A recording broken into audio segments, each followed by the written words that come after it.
Hello, everybody. How are we all doing? It is officially the RSN wrap-up show. Officially time for the nightcap. Mike DeWine here with Doug Nelson.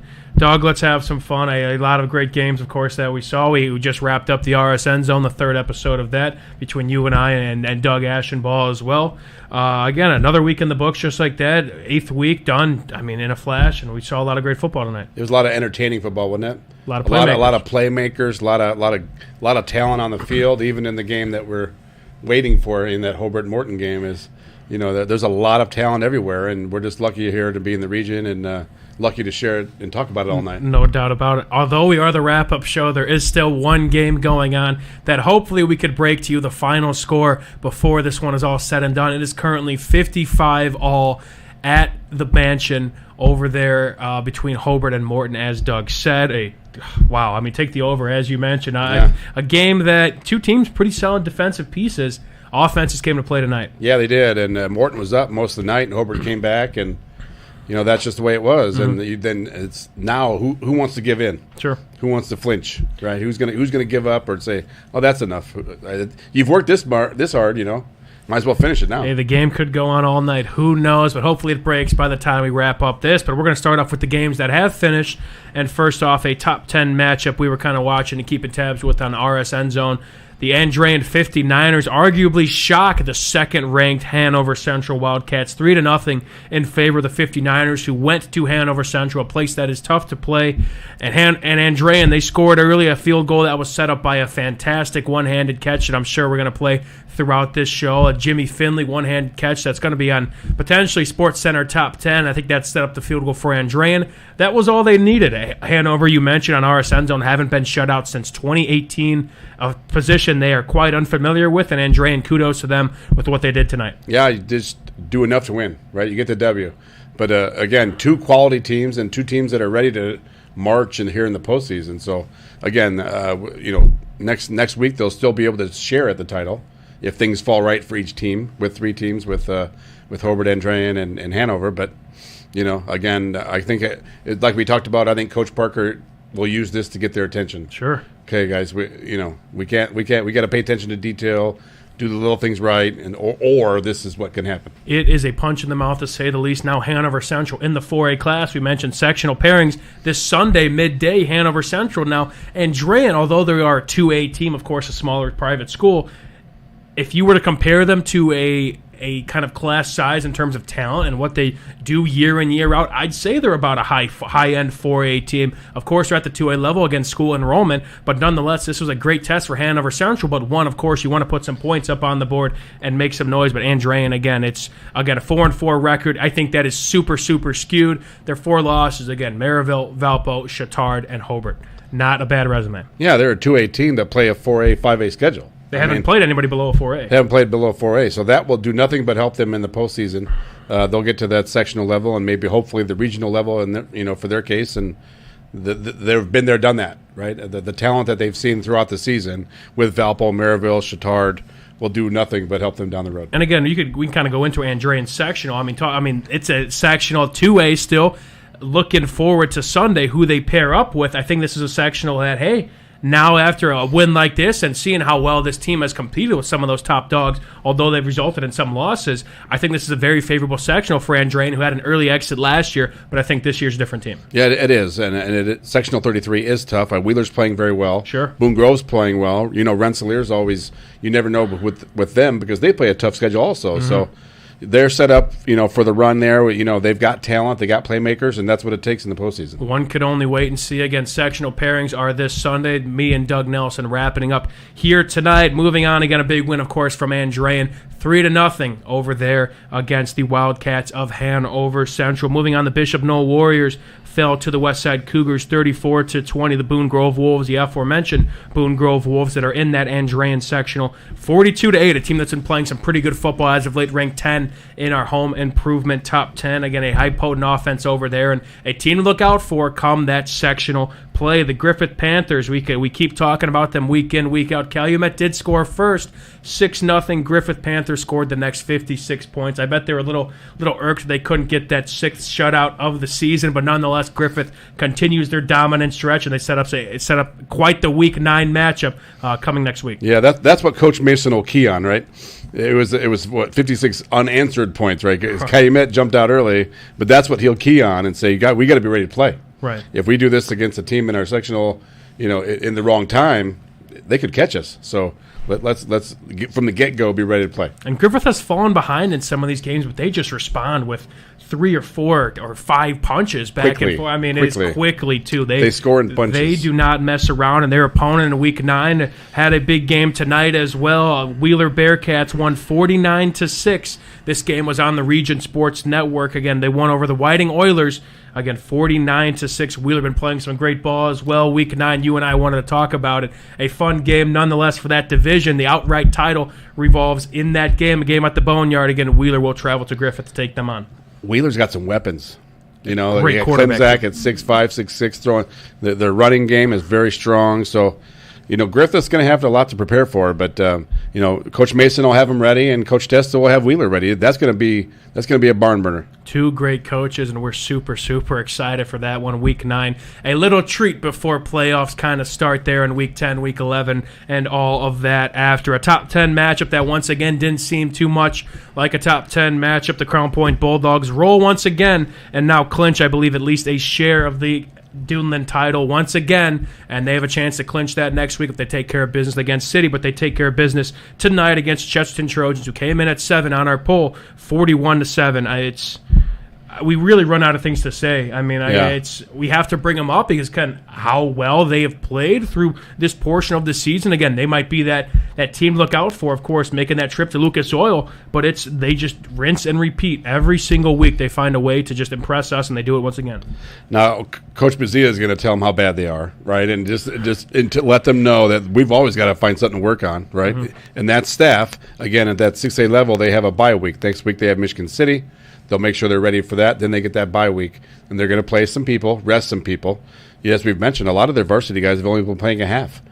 So that's something that people might use. Well, they've only played a half; they haven't played a full game. But you got Noah Ehrlich and his weapons and experience. So, but Coach Bazio will have them ready here in a couple weeks. I mean, you got to wonder if cardio is an issue, but I don't think so. These guys, I mean, they just they haven't played a full 4 quarters since. Going back to Lucas Oil last year. I think Coach and his staff is reminding the kids of everything that we're all saying, right? Not just us, but the naysayers. Sure.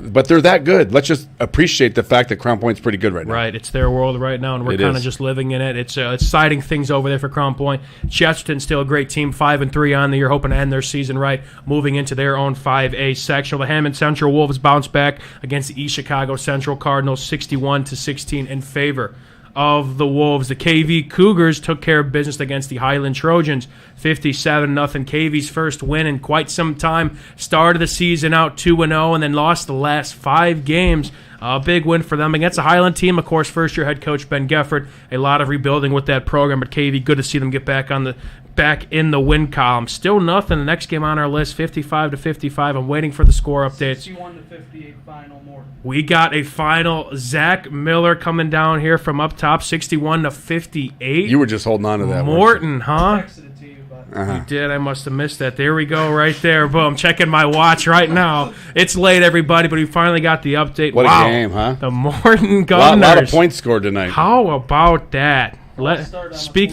Speaking of potential, again, naysayers maybe about Morton, it was a lot of talent, of course, a lot of talent with that squad. Can they put it together? They're starting to do it now in this later parts of the season. Hobart, a great football team, obviously a kind of tough stretch. Again, losing to Hanover. Again, they were playing good football until that game. And then obviously to go to, again, they were probably looking ahead a little bit, I'd like to say, and Morton took care of business. Yeah, a little hungover from last week and looking ahead a little bit. But they're in that sectional 17, which is, it's a landmine.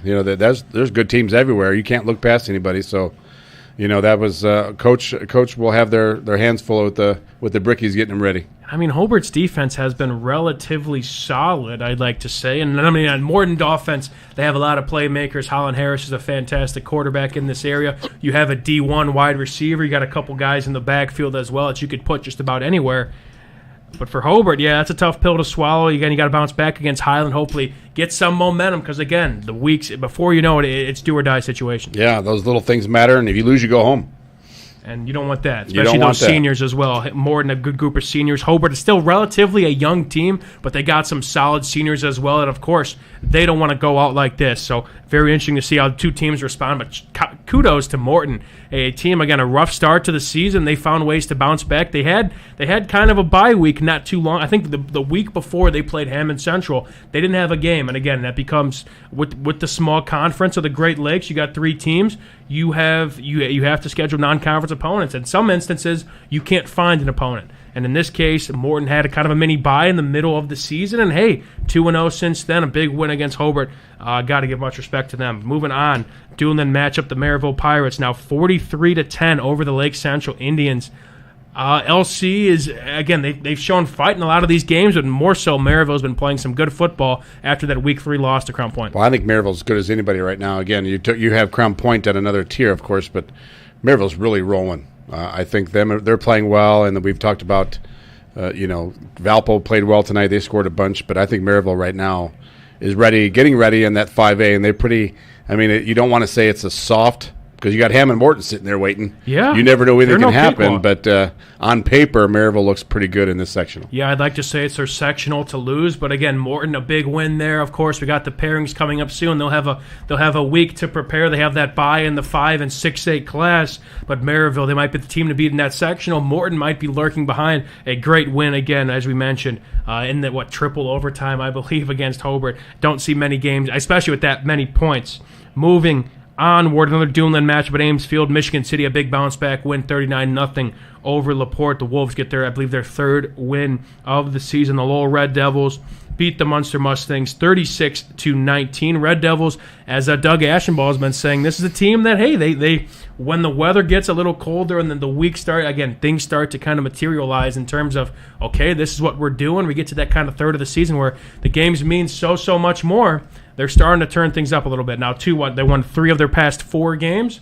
That's good to see from Lowell. Yeah, and they scored a lot of points. The last 2 weeks, they've scored 27, 36, and 2 weeks ago they scored 41. So, again, it's a testament that the conference is pretty strong this year. And we've also mentioned that region football is pretty strong this year from top to bottom. Right. I know we've talked about Crown Point is way up there, but that second pool of teams is pretty big, and it's fun to watch. And again, the Class 4A, again, around here, we cannot really talk about playoff football without mentioning that sectional. I mean, that is just about every team you could kind of imagine around here, kind of at that level. It's kind of plucked in there. Of course, the new top dog in there, Hanover Central moving up, but we got a lot of faces. Westside, Hobart, Lowell, KV, New Prairie, who I think won the sectional last year. I mean, it is a loaded sectional, Doug. I think with the right draw that Gary Westside could win a couple games in this, Who knows? in this sectional. I really like that team, and they do a good job. But it's, again, it's anybody's ball game, and you got to stay healthy and pay attention to details. Amen. Couldn't agree more. A game that was on the Region Sports Network, a Duneland matchup, the Portage Indians and the Valparaiso Vikings, who come in at 6th on our poll. 42-32, another high-scoring game. A lot of playmakers, at least on the offensive side. We talked about it on the RSN zone. Valparaiso, it was good to see their offense come back, and Portage, they showed a lot of fight. An interesting game, though, kind of looking back on this. Again, I don't know. Good to see Valpo get that bounce-back win. For Portage, again, a lot of fight there. But, again, walking away with this. Valpo, of course, you want to see them get ready for the 5A sectional. Portage hopefully makes some noise in the 6A. Yeah, and we hope Tommy Bird is okay. That too, yes. The Valpo running back went down, and we hope he's okay. But that's a lot of points for Portage. Valpo's been giving up a lot of points this year, and it's a lot of points for Valpo to score. So a lot of good things, like we mentioned. Both teams will have plenty of positive things to take away from this one. Now, again, I like Valpo's chances going forward, but that play, is it really sustainable? Again, offense, we saw it like Week 1 against Penn. Again, that's a few weeks ago. Week 1, that's now, again, plenty of time ago. But scoring a lot of points and trying to basically outscore your opponent. Now, in the fight, again, Valpo was able to get away with some pretty good defenses and maybe some offenses. They say offense wins games, defense wins championships. Is that play sustainable? Scoring a bunch of points, but trying to hope, again, you make a couple play or two on defense to at least, edge your opponent on that one. Well, as we were watching the game, Mike, it was we kept mentioning the things that Portage was doing wrong, the shooting themselves in the foot, the silly penalties, a silly turnover here and there. So that's what the game comes down to. And I think it also comes down to good quarterback play. I think both of these teams have solid quarterbacks that are only getting better. Mm-hmm. one could only wait and see. Again, this is still two young quarterbacks, as you mentioned. Again, both juniors. Kellen Hosick in his first season as the Valparaiso starter. Cody Young impressed us a lot as well. Made plenty of plays with his legs and both his feet, and they got with his his legs and his arm, I should say. And they got a talented wide receiver group and a skill group over there. Excited to see what Portage does moving forward, but Valparaiso very interested to see, again, specifically in that Class 5A, a class of basically just a sectional, a bunch of Duneland opponents, basically. I want to say it's City, Chesterton, and I think LaPorte. It's just all teams they're familiar with. And we could see Chesterton walking away with that, too. I mean, they're a tough team as well. They get healthy, but it comes down to the draw, and, and again, they're all familiar with each other, so there's no secrets. So it comes down to execution. No doubt about it. Rensselaer Central took the dub over River Forest, 42-21. Tri-County, I believe they beat Bowman Academy 66-22, and again we mentioned the Wheeler game and some out-of-area games. A game we saw on Reagan's Sports Corner Network, 24-7 in favor of Penn. That was a good game there. Two teams that, again, are going to be more familiar with come the postseason. Again, Penn now in that 6A Sectional 1 with Crown Point, with Lake Central, and with Portage, and then New Prairie, as you mentioned, in that Class 4A. So that's kind of, we say it's kind of an out-of-area game-ish, but that's, we got to be familiar with those teams. Yeah, they will affect our sectionals as we advance, but Penn is just playing really good defense right now, and that defense travels. We've talked about that. Sure. It travels in weather and travels on the road. So New Prairie, led by Coach McKim, I think he's a Valpo assistant, so he's done an amazing job. So a lot of connections there, but yeah, that game will be telling on how far we advance in about a month. And that's a tough bus ride for all these Lake County teams kind of up here. You got to go all the way out there. We kind of saw what happened to Hobart last year, a team that New Prairie, again, kind of dismantled. A good Hobart team. And, again, who knows? That's a tough place to play. And, again, coming into this, who knows? They could be the favorite.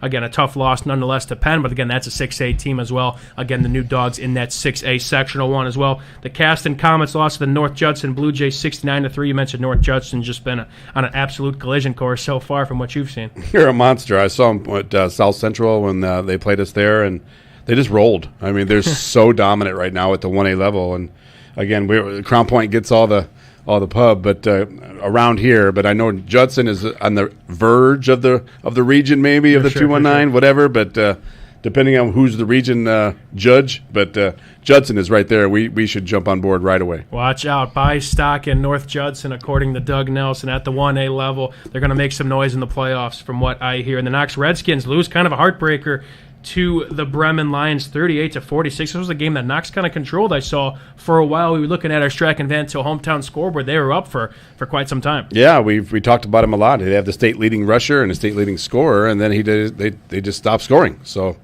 hey, kudos to Bremen, and Knox came in ranked number 13, but Coach Radke knows what he's doing, and he'll get those boys straightened out when postseason comes. All right, so that's all the scores we have for tonight. Doug, I do want to ask you again, sectional play Sunday, what are you kind of looking forward to, at least sectional-wise, maybe for the potential top pairings? Any teams maybe to look out for, at least in terms of that collision course? We talked about 4A. Yeah. We talked, again, 6A, of course. That's highlighted by Crown Point. 5A, again, interesting as well. You got your Valpos and Marivilles, but now Morton in the mix. And then those lower-class teams as well that are very interesting. I really like that sectional 17 with what we mentioned with Hanover and East Chicago. Everybody. Highland, KD. Lowell. Right. Yeah. Again, that's going to be interesting, and the draw is important. The travel's important, with the time change and stuff like that, and weather will become a factor at some point. And I also like that sectional 33. What are you going to say? You got Andrean, Boone Grove, Wheeler. There's a lot of people that think they have a shot at that one. We shall see. Again, selection show. Oh, it's late, man. Wow. That's a lot of S's. You know what I'm saying is all I can say. You can say that again, right? Yeah, 3-4 times fast. But that's all we got for the RSN wrap-up show. Ooh, it must be late for sure. But thank you again, Doug, for sitting in with me. It was a long night again, the RSN zone as well. Great time. We got two things to plug.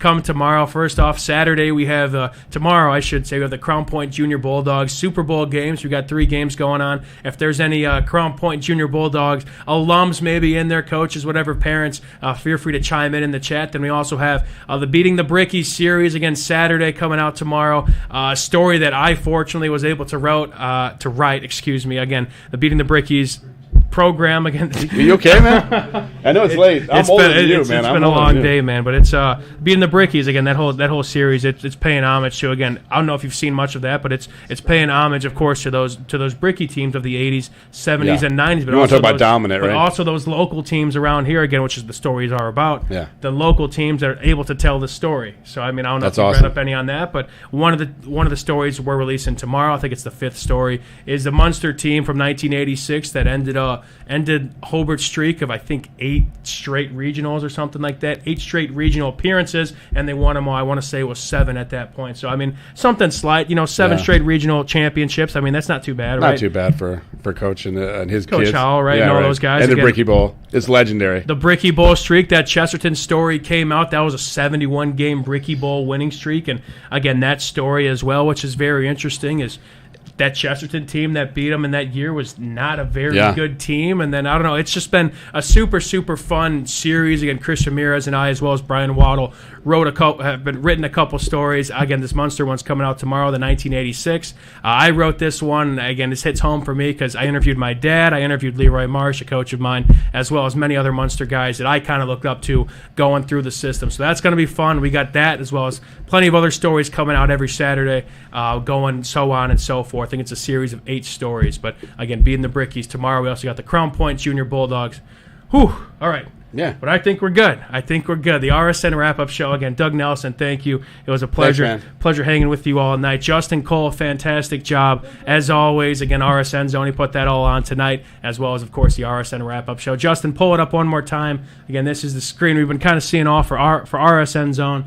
It's been just absolutely fantastic. He's been just that guy today, is what we could say, and got to give kudos. Oh, here we go. Oh, and we got the play of the night. Pulling it up late. Andrean, big shout out to them. Jimmy Finley. I mean, look at this catch, ladies and gentlemen. Play of the night. Shout out Thomas Marsh there, who got the shot there from the end zone. Andrean, big win there. Just a great night of football, Doug. It was an absolute pleasure. Thank you guys all for tuning in. Again, this has been now week 8 in the books on the Region Sports Network, the only game in town.